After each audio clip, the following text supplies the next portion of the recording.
मैंने किसी को पूछा, यार ये तो ठीक है आंकड़े वांकड़े, तो मुझे ये बताओ कि ईवीएम जिंदा है कि मर गया। ये लोग तय करके बैठे थे कि भारत के लोकतंत्र और लोकतंत्र की प्रक्रिया के प्रति विश्वास ही लोगों का उठ जाए।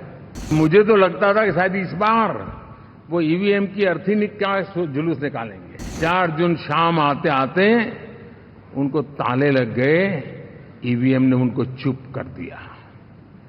ये ताकत है भारत के लोकतंत्र की।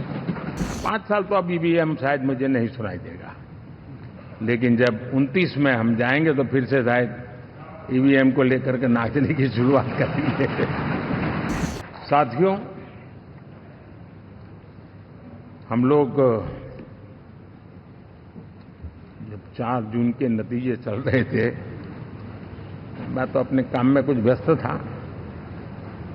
बाद में फोन आना शुरू हो गए।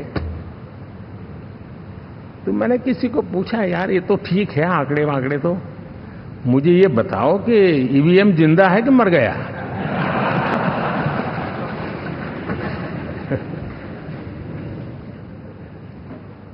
क्योंकि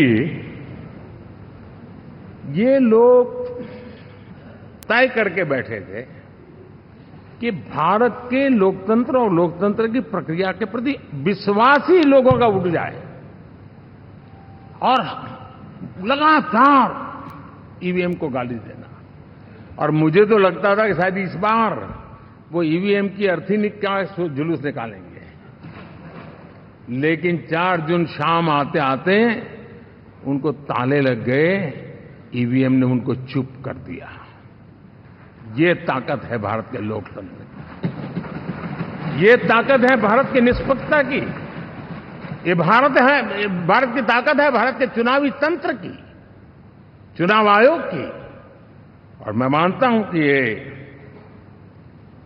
आशा करता हूं कि 5 साल तो अब ईवीएम शायद मुझे नहीं सुनाई देगा, लेकिन जब 29 में हम जाएंगे तो फिर से शायद ईवीएम को लेकर के नाचने की शुरुआत करेंगे, क्योंकि इनके सुधरने की संभावना बहुत कम है।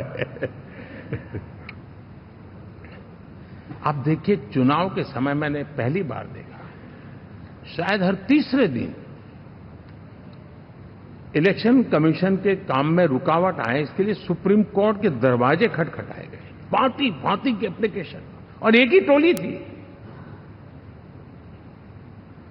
और लोकतंत्र के प्रति जिनका भरोभार अविश्वास है, ऐसे लोग सुप्रीम कोर्ट का उपयोग करते हुए कैसे रुकावट डाले, इसका निरंतर प्रयास करते रहे।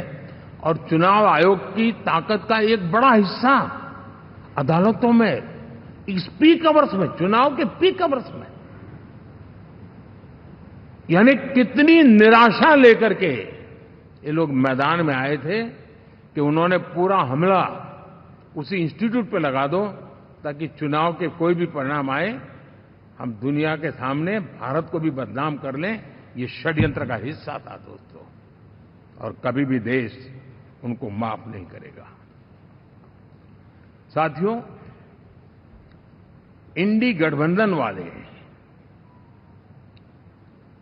जब ईवीएम का विरोध करते हैं तो मैं सिर्फ एक चुनाव के रूप में नहीं देख रहा।